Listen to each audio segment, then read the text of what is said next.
Okay. And I see the volume says we got voice, so Okay. All right.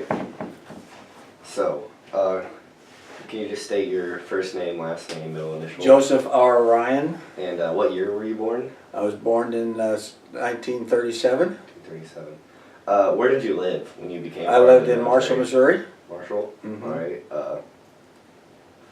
Did you graduate high school or I went to high school. what year did you graduate? I graduated in 1955. 1955. Mhm. What branch of service were you? I was in the Air Force. Air Force. Mhm. How did you get into the service? Were you volunteer or were you drafted? Yes, I enlisted. Actually, I started out my junior year. When you turned 16, you could join the National Guard, Yeah. and you couldn't go to what they call camp, but it was kind of like a basic training. Basic training. So I was in the National Guard for a little over a year and a half, and then when I graduated from high school, I joined the Air Force. All right. Where was your basic training? My base training was in San Antonio, Texas. So you had to move down to Texas. I was there for 13 weeks. 13 weeks. 13 weeks doing basic training. When you finished, did you get to go back home or did you go straight? No, I had a 2-week leave, and then I went to Colorado to go to school, to photography school. Photography school. Mhm. Where were you sent after college? You said you sent to Colorado for for Yeah, I was in school? Denver. I was in Denver, Colorado, at what was then Lowry Air Force Base. How long did you stay there for? I was there until December 15th, from 15th. August 21st or something like that too. All right. Do you agree that you were put in the right position when you were sent for advanced training? Yeah, I had worked while I was going to high school. I worked at a radio, television, and camera shop, and I did the photo work at that time when I was going to school. So you had a lot of experience with Yeah, I had a lot of cameras before you experience, went and to actually school. when I enlisted, I asked to be in photography, which very luckily I got. So Yeah. So you asked to be into the position yeah, that you went to. yeah. What skills do you remember being taught in advanced training? Well, we were taught how to use a camera, to compose the camera, to compose a picture. We were taught how to mix all the chemicals. How to adjust the camera for lighting, to make up for poor lighting and stuff like that. Yes. Mm-hmm. What was your official title when you began in the military? It was just a photographer. Just Yes, photographer. just a photographer. I was a still photographer for a while. Mm-hmm. Where did you begin military service after advanced training? I had 2 weeks leave, and then I was shipped to England. England, Mhm. overseas. Yes. Was this during wartime or not? No, it was during peacetime, which we call back then. It was a Cold War area. Cold War era. Mhm. From your time in service, could you give 4 or 5 things that you remember vividly even today? Well, 4 or a 5 lot. events. Yes, a lot of things. Some of the things that I did. We did stories for Stars and Stripes newspaper, and we also did work for the American Embassy in London. At times we would go up and take pictures of there. Some of the things I did was we covered movie premiere there, which was B-52 Command, with James Stewart.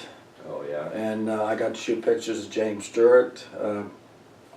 Also, the Princess Margaret, the Queen's sister, was at the premiere, and I got to shoot a picture of her, which was really fortunate because they had come in, and we've had about 25 photographers there, press people, and they told us we couldn't shoot a picture of the princess, and so I said, "Hey, I'm with Stars and Stripes, and we're wanting something," and so I got to shoot one picture of her, and I was the only one who could take a picture. So, Wow. That's crazy. Do you have any of those? Do you have some pictures today? I have some pictures today. This is one of the things that I'm really proud of. The Mayflower 2 project was put on by the British people, and what they did was they rebuilt a replica of the original Mayflower. And I got some pictures of when they were building it. This was a picture that we, when they were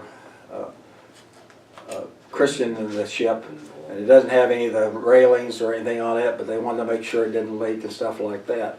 But there were just a lot of pictures of that, and we got to see how they were hewing the logs, and we did this story for the Stars and Stripes magazine. So you got up close for a lot of the stuff. Yes, a lot of we got a lot of stuff like that.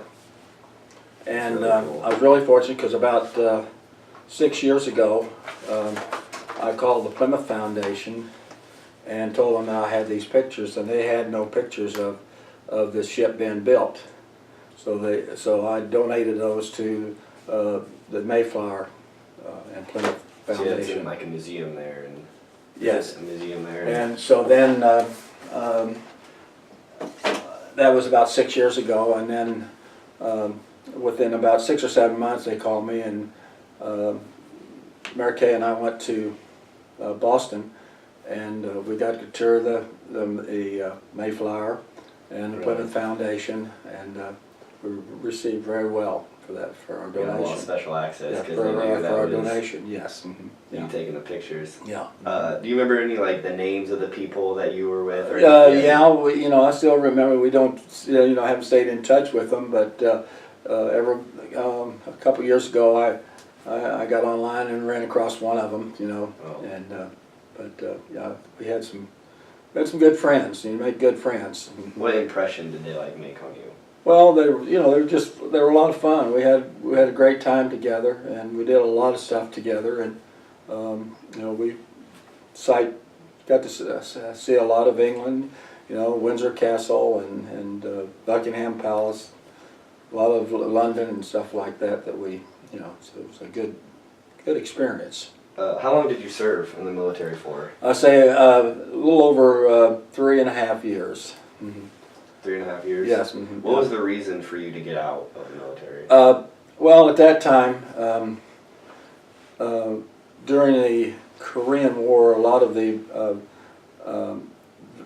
veterans had come back in from being in World War II, and so then they spent another 3 or 4 years during the Korean War, so they stayed in, and it was hard to make any rank, and I was in a MOS number, which is my job number, that I couldn't get out of, but I couldn't make any rank, so I decided to leave the service. Yeah. Do you regret that, or? Yeah, well, somewhat. Otherwise, I wouldn't have met my wife and had my grandkids and all that. Yeah, wouldn't have had you. So, but it was a great time. We had a lot of fun, and I would have probably stayed if but it was just hard to make any rank at that particular time. When you left the military, did you come back to Marshall? Or? Yes, yeah. And then Yeah. how long did you stay there until you moved here to Jeff? Well, we left Marshall in '72, went to Columbia. We were in Columbia for 2 years, and then we went to Sedalia, and then we moved here to Jeff City in '85. 85. What do you remember most about your time in service? I think the good times we had, and there were a lot of special times that it was a good time to be in the service. There was no war going on, although there was a lot of conflict. With the Cold War. After I had spent 2.5 years in England, and I got shipped to Hahn Air Force Base, Germany. Yeah. And I know this on Armistice Day, they were rumors that people were going to try to take over the base and stuff like that. Because they wanted the Americans out of the nuclear weapons out of Germany. And so actually we were put on a flight line. I was guarding the gate at flight line with an M1, and and we were all given special passes, and I was told if they didn't have a special pass, they could not come through there. So since you didn't serve during conflict, what was the most conflict you faced? Well, Or we combat, you could say. The most conflict was in 58, and I'm thinking it was probably September or October. I can't remember the date just for sure. But there was a conflict in Beirut, Lebanon, and the president sent troops to Beirut, Lebanon, Marines in to make the peace, more or less. And we were loading at Hahn Air Force Base. We were sending a squadron of fighter planes to back these Marines up, and we were loading aircraft, and we had aircraft loaded up, and they told me to go get my toilet articles, and that was all I got. I didn't have any extra clothing except what I had on, and we were in French Morocco for 17 days in the desert, and water was very short. Yeah. And actually, when I got back after 17 days, I just threw my fatigues away because they were just salt, sweat. It was awful. Yeah, they were just awful. So that was the most conflict you faced? yes, in the war. yes, yeah. Since I knew you were in the Air Force, did you ever fly anything, or were you trained to fly anything? No, I wasn't trained to fly, but I flew. I did a lot of pictures. We did some pictures of air refueling that I rode in an F-86 fighter trainer. We also on one deal in Germany, we shot all the missile bases from the air. Really? And we used a little old Piper Cub open cockpit, and we did that and shot, like I said, all the missile sites, the Army missile sites in Germany around in our area. So most of your time you served was overseas? Yes, yeah. Mm-hmm. How many places did you visit? Well, we got to go to, when I was in England, all the bases around England and Germany, they had football teams. Oh, like And, soccer or? No, regular football. Regular football teams. And so they would play in Copenhagen, Amsterdam, Wiesbaden, and so we would get to go cover them for pictures and stuff like that. That's cool. And then I did go on a trip to Spain, and that was for a safety deal. When we had bases in Spain, you couldn't wear your uniform off base. You had to wear civilian clothes off base. Plus, they had to hire, for every American soldier or airman who was there, they had to hire a Spanish person too. And these Spanish people were like refueling aircraft with this high octane fuel, and they were smoking cigarettes and cigars right next to all of that. Next to all that, and so the safety office, the pilots were complaining. So we went down and flew down to Madrid, Spain, and took pictures of them so that they could go to the Spanish government and say these guys can't do this. Yeah. Yeah. Since you've been in different countries so much, have you picked up on any the language at all? No, not much.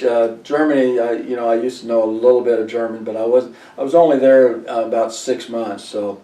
Were you given a translator the whole time, or you just went out and worked on your own, and fortunately a lot of those people spoke some English. Broken English. Yeah. Oh, that's good.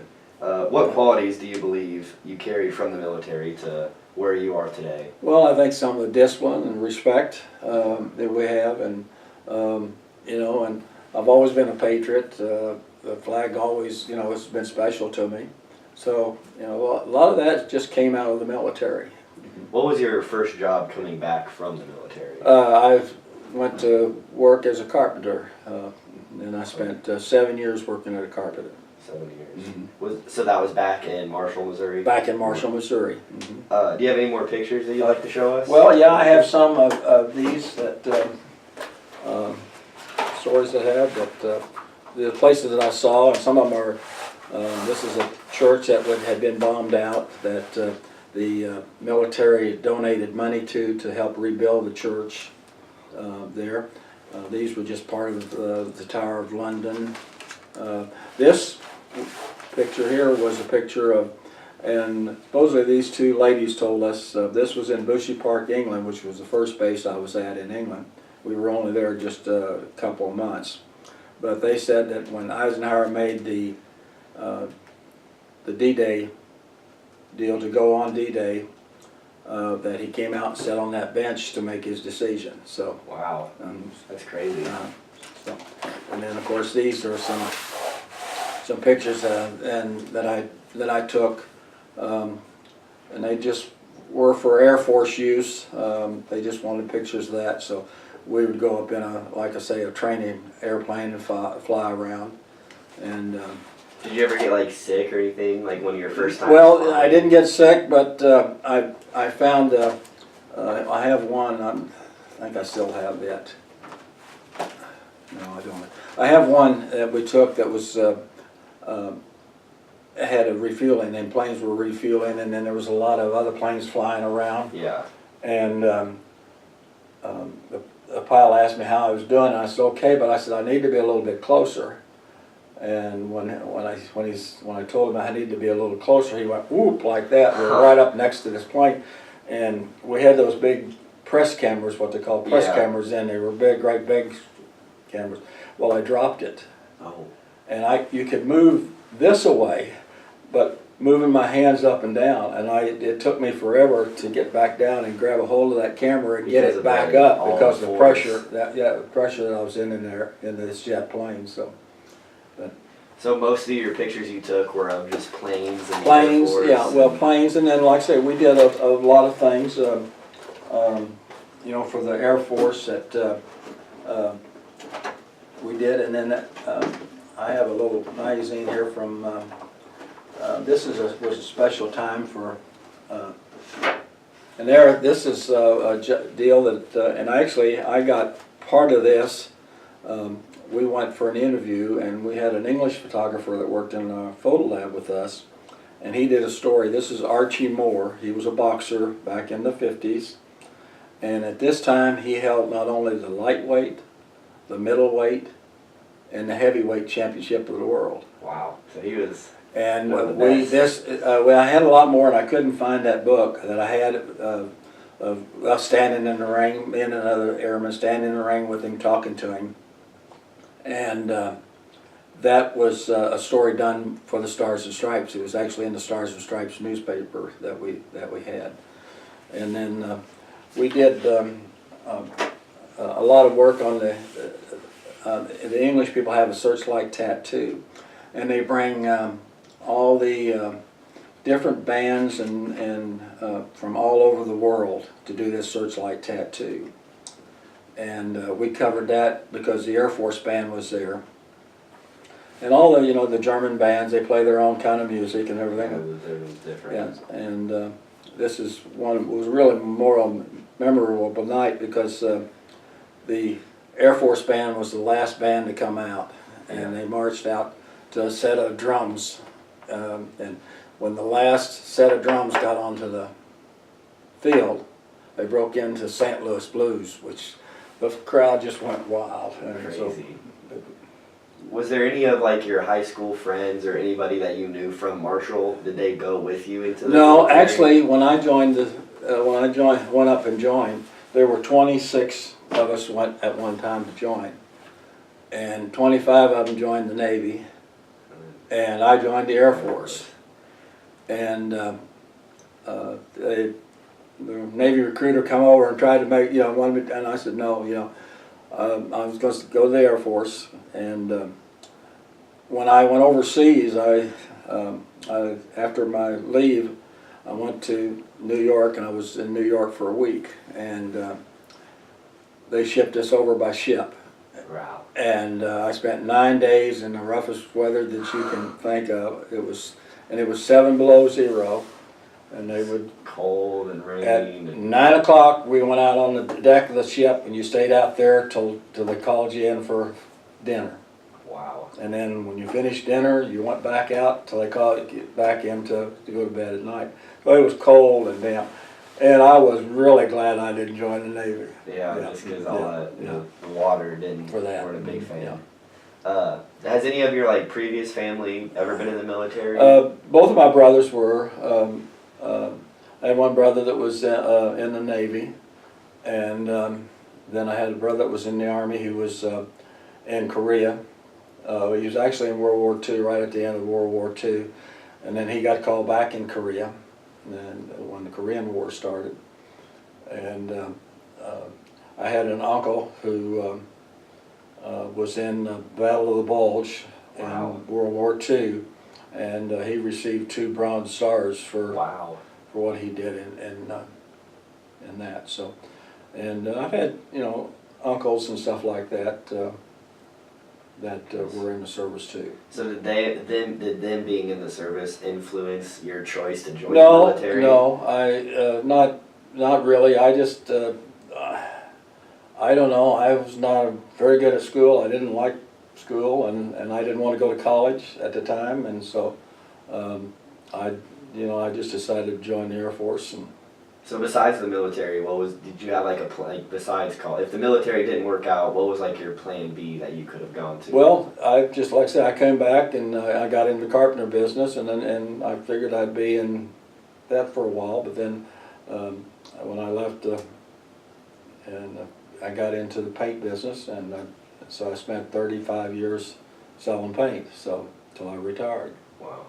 You said you were the part of the Stars and Stripes. Do you have any of those articles still? No, I did. I never saved any of those, and yeah, you'd get them and you'd read them, and yeah. How Yeah. popular was the Stars and Stripes? Was it like It everybody was knew about it was a military paper, just strictly for the military, and all the bases. It covered not only but Air Force but Navy, and they have articles about and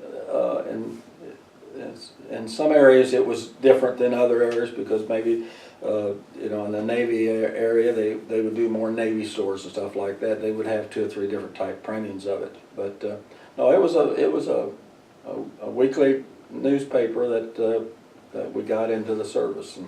So like when a lot of people don't join the military for like photography, so how unique was it that when you joined you were only a photographer for the Stars and Stripes? Like how many people were like just like you? Who were Well, just we a had photographer?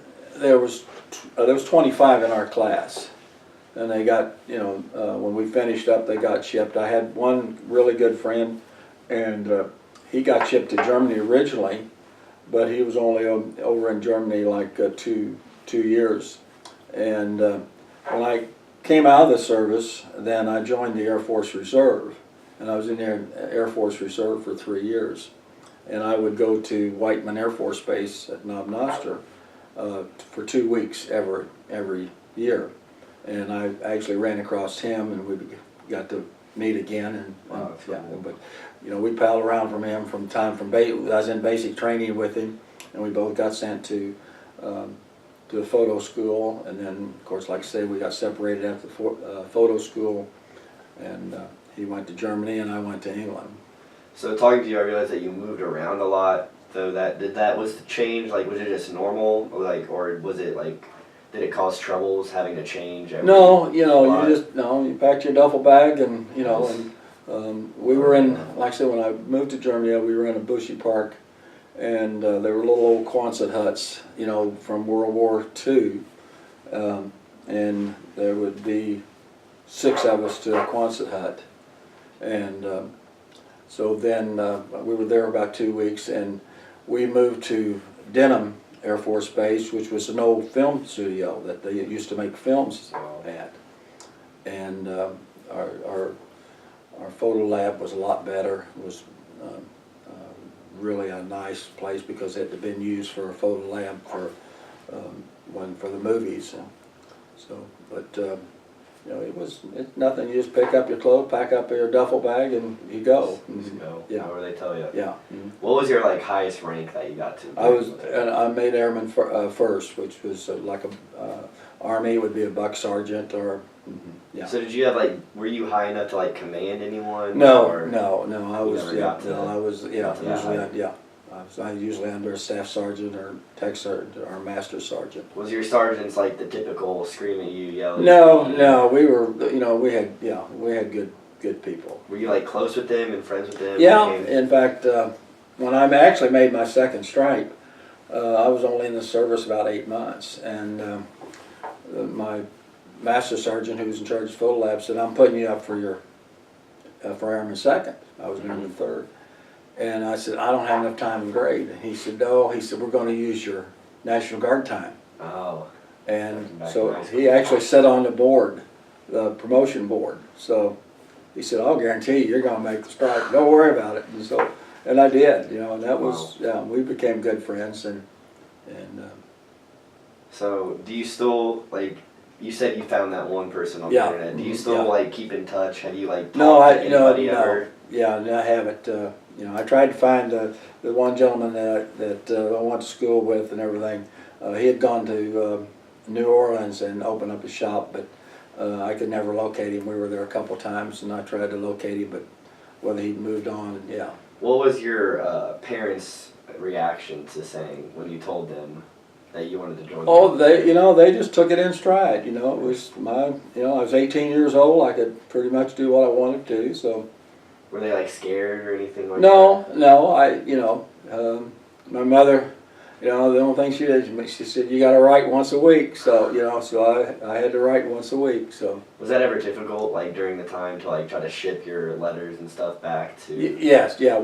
Actually we had back in those days we had what they call APO numbers, and that was your base number. So they never identified where you were at when the military knew what that number was and where that base was, but my folks never knew. They knew I was in England someplace, but they never knew where the base was. What are your most enduring memories of your time in service?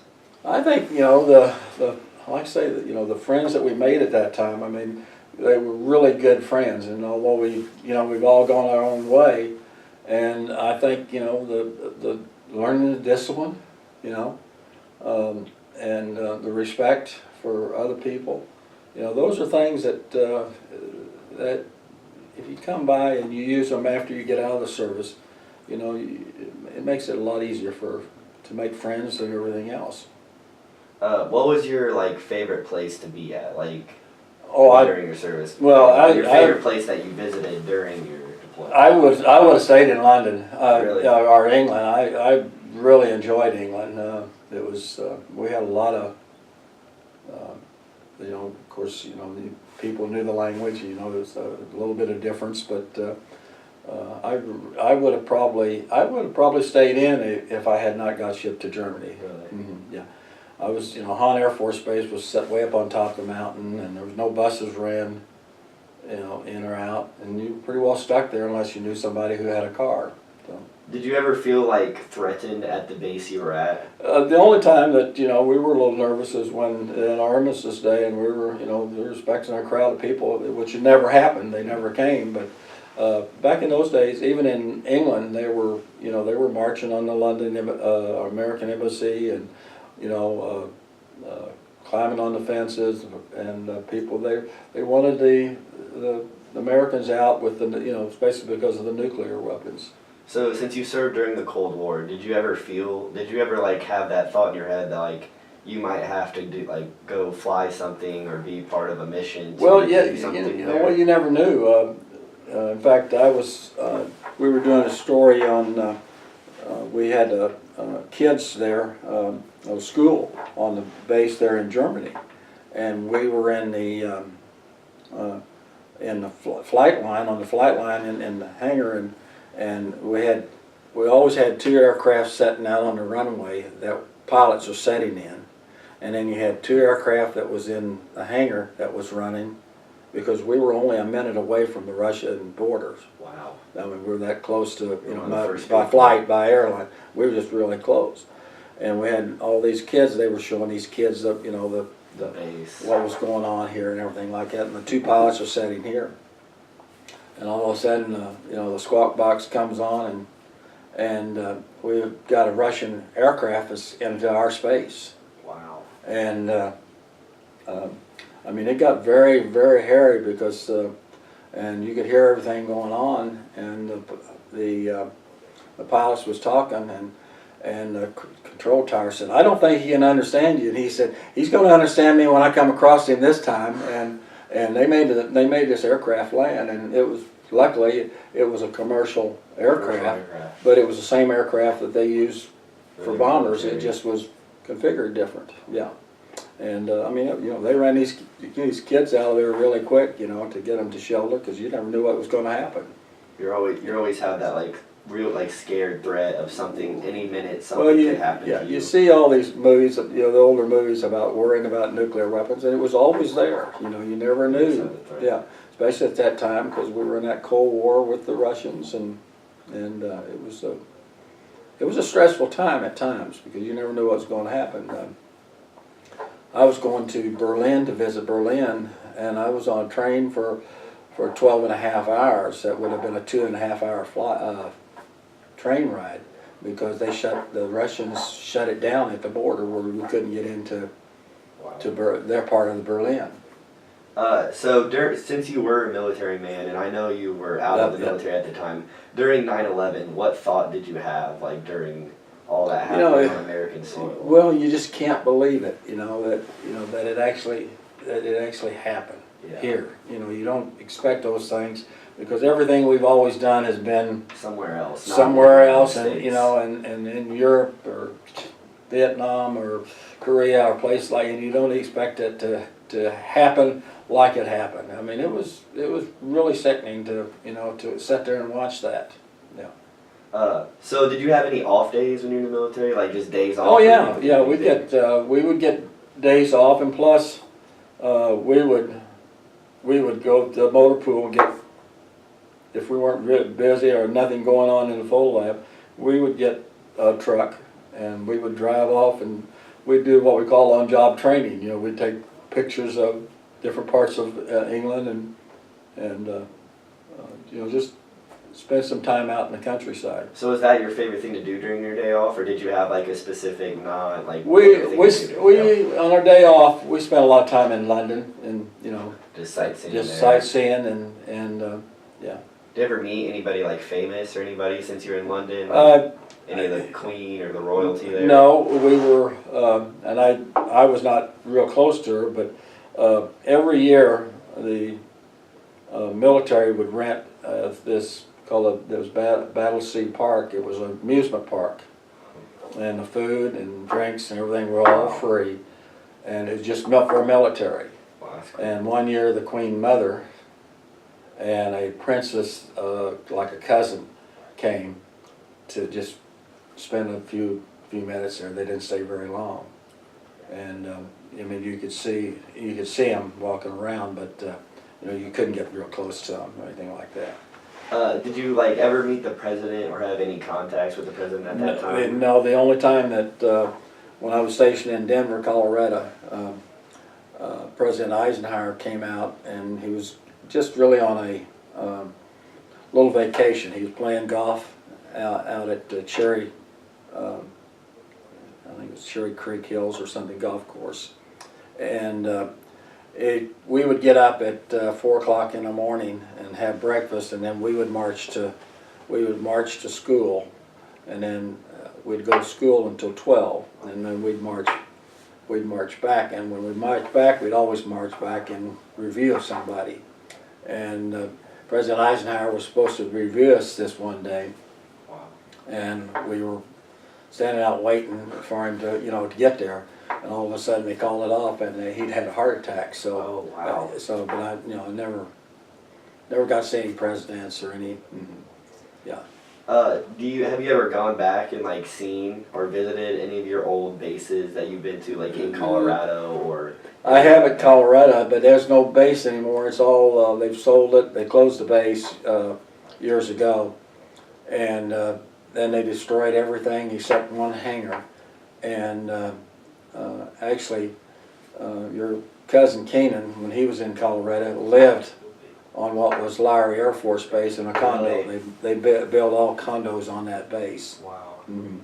And then when we went to Ireland and London, England, we didn't go back to the base because they had destroyed the old film studio and it put some commercial businesses on that property. So that was my next question. That have you ever gone back overseas and seen anything from there? Yeah, we went back and we spent 4 days in London, which I saw a lot of London, areas that had not changed a whole lot, that was still there when I was there 50-some years ago, yeah. That must be really cool to see and stuff. I think we've hit our time, so Oh, we have? yeah. Well, that went pretty good. I'd just like to thank you so Yeah, much okay, for buddy. coming in and talking to me. Okay, hey, I really I'm appreciate all glad this to stuff. let you know, it was, It was great to talk to you about all the pictures and yeah. stuff. It's really cool. I to wished see a lot- I wished I'd had it, cause I had a picture of Princess Margaret in a little binder, and somehow it's got stuck in something. Plus, I had pictures of all the pictures of the Archie Moore deal. Oh wow. Yeah. Mhm. All right. And then, of course, like I say, I've got the that stuff there, and this was. I'll show you this. Yeah, well, there's my original.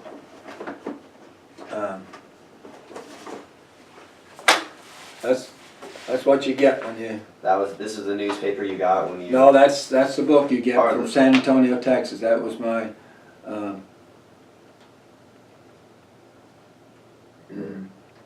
From after basic training. Basic training, yeah. Mm-hmm. Wow. It's cool. Huh. Alright, I'll go get Mr. Earl and tell him we're done here. Okay. Mr. Earl, we're done. We finished up. How long did you go? Like right around 35, 36. Okay, very good. Mm-hmm.